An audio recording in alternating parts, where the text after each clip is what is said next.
There's a new me coming out, and I just have to live, and I wanna give. I'm completely positive. I think this time around I am gonna do it like you never knew it.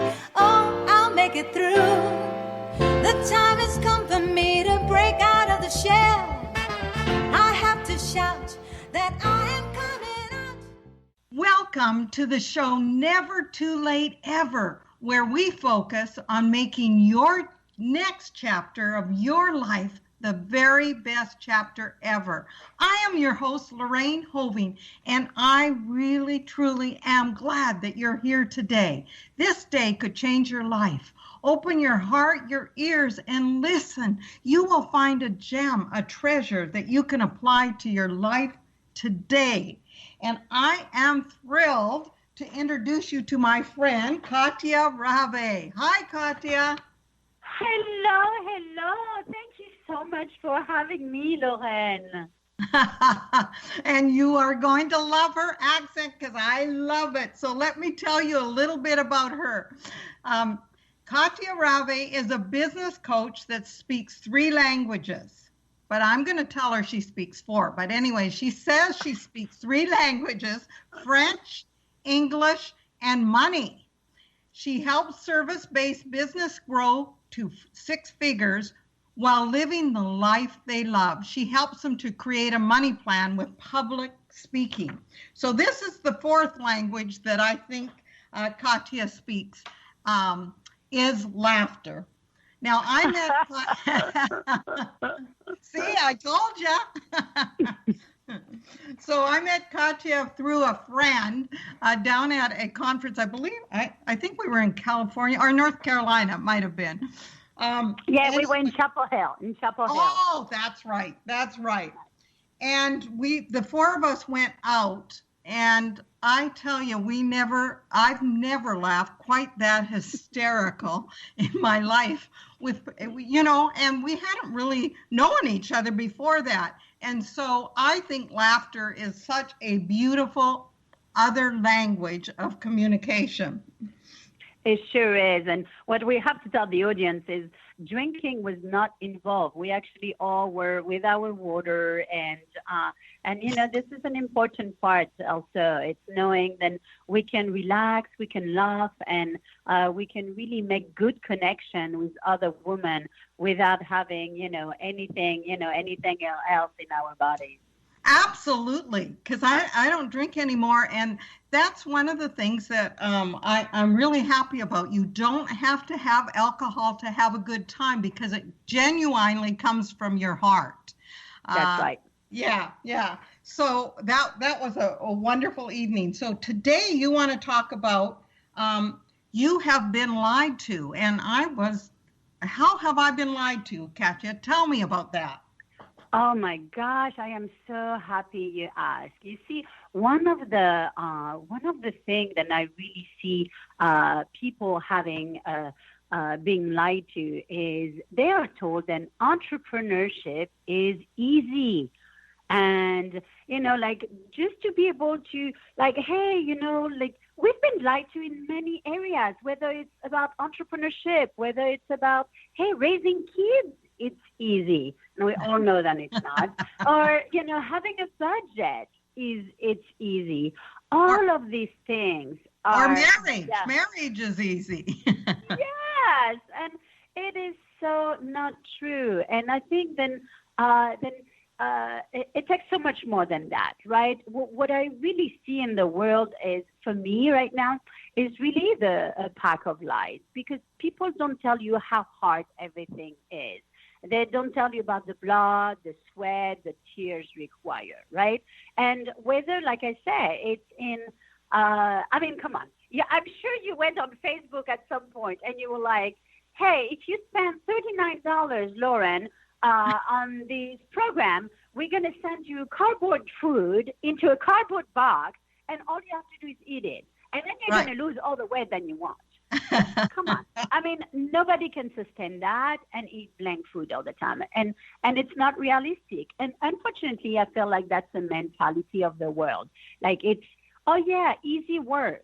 Well, I am here to tell people that no, that's not true. Right. I mean, if you think, Lauren, of the what I call the dominant parenting style these days, right? They say that kids need constant positive reinforcement regardless of performance, right? They need to win all the time. We need to give them trophy. We need to, basically what we do is we preach to them like easy versus hard. And, you know, it's something in our budget, something in marriages. And so, yeah, so this is something that I'm really obviously very passionate about. And nothing is really, I say, really, really complicated work. It's hard work. And it's not easy, but it's simple. So basically, it's, right? Well, so is that the good news? That because I'm like, oh, if simple. We've all been lied to and it's so hard, what's the good news? You said it's simple. So tell us about that. It is very, very simple. If you have, so whether you are an entrepreneur, whether you are into your finances, in a marriage, or as a parent, it's all about understanding your fundamentals. It's all about having. So think about it in a way as we're going to take a pianist, for example, right? A very, very well-known pianist, or we're going to take also like a cellist, like Yo-Yo Ma, right? Do you know that these famous pianists, these Yo-Yo Mas, do you know that they still do scales? Right. I was a pianist and I did scales until I wanted to cry. Yeah. And why is it then people just feel like going back to the fundamentals is really not, it's not what you want? And this is where I tell people, I'm like, it's so easy. If you have your fundamentals, it's easy. So tell what are some of the fundamentals then? What do we put in place? So you're talking about fundamentals, kind of the foundation? Yeah. For the foundation on everything. So for example, you know, it's whether we are, you know, in a relationship or about money or in business or speaking on a stage or writing a book or on a podcast or what we're doing today, right? It is not about you. Mm-hmm. It's always about the audience. Mm-hmm. And this is the part then we forget, right? So whether we are in a relationship and having an argument with our spouse, if we remember the fundamental, then hey, it's not really just about me. How am I listening to my partner? Right. And all of these. So for example, for me, I break it down, of course, I'm a business coach, right? So I break it down that we need to understand who's our ideal client. We need to understand our client. We need to understand what pain points do we fix. And we need to understand how we talk to people. What is it that we offer? What is our message? What we have to connect. And this is one of the big fundamentals is connection. Connect with your partner, connect with your kids, connect with your audience, connect with your client. So it really doesn't matter what part of, what kind of business you're in, or if you just, like my parents, they're retired right now. And I told them, I say, it's all about reconnecting with each other, right? They were both very busy entrepreneurs, and suddenly they're both, in the midst of like being together 24 hours a day. Like, it's about connecting and understanding each other and knowing, like, having communication. And all of that are fundamentals. And I do see that people are trying to make it so complicated out there, and because they want people to think that if it's complicated, I need to hire 10,000 people and I need to spend a lot of money. But really at the basics, when we need to have our fundamentals. And when something doesn't work, we need to go back to the fundamentals. Mm-hmm, mm-hmm, mm-hmm. You know what? I think of it as even with me losing weight, it wasn't that I needed somebody else to give me this huge plan. I already knew what I was supposed to do.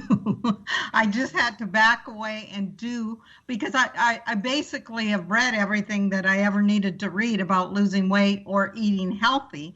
And I had to go back to the fundamentals. That's really good, Katia. Tell us a little bit about you. So the audience knows where you where you came from because of your accent, because I just love listening to it. And I live in Canada, so I hear a lot of, French Canadian accents. So tell us a little bit about you and where you came from. So I actually came from France, and I lived in Brittany, right on the ocean in France. Oh, and, my dad was from Normandy. Yes. Oh, yeah. It's one of my favorite areas, the Mont Saint-Michel. Have you been? Have you gone yes. there? Yes. Oh, guys, we totally could take you guys, the audience, like we could take you on a total journey right now of beautiful sights and, like what we eat in France and all that. But that wasn't the question. So that's where I'm from. I am from the ocean, right in Brittany.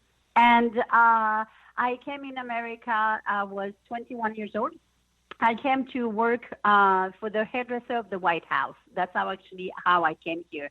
I was one of the 22 hairdressers in France who were selected to come for 18 months.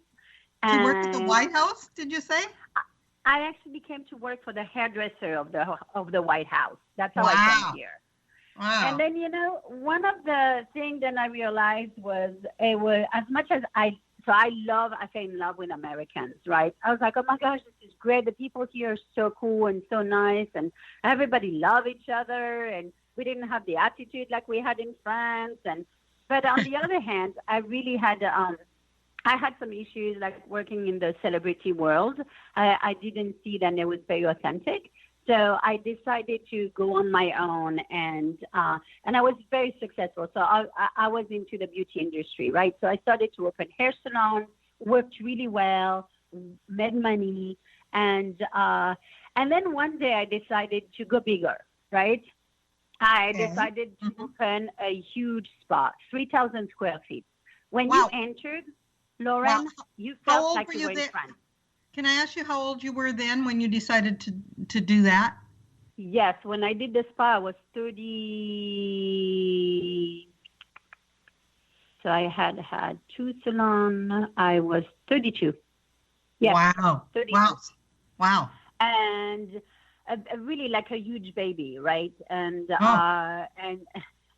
and at the same time, I was having my third baby. But I had started already, and I was like, this is it. This is going to be. And since everything else before had been successful, there was no problem. I was totally confident. I had the best product, best employees.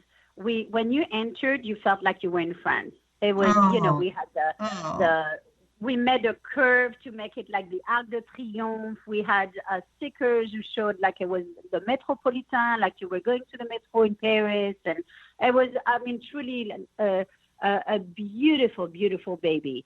And after 5 years, Lauren, I have to say that I had to close my door.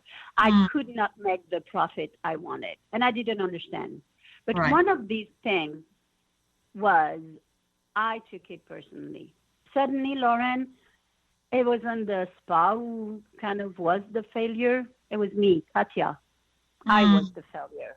And that truly took me back. I never wanted to hear about business. I was like, I'm never going to go into business again. I never want to hear about it. Do not talk to me. So I decided, I was like, in America, you can go back to school and go to college. And since I didn't have a college degree here, I was like, I'll do that. And so I decided to go into photojournalism because that's something I was always passionate about. And I was very, very good at it. Not only I went to school, but I actually, during my school, I was able to get published into a national magazine in America. And some of my pictures were being published as, pictures of a book and in magazines and on blogs. And so I became well known into the school. And a lot of people started to ask me questions. And here I was giving them business advice. Because what I saw is all these amazing artists, right? All these amazing photographers, graphic designers, web designers. They're so good at their trade. And yet in the school, nobody teaches them business. So I kind of felt like an imposter because I was like, okay, I cannot teach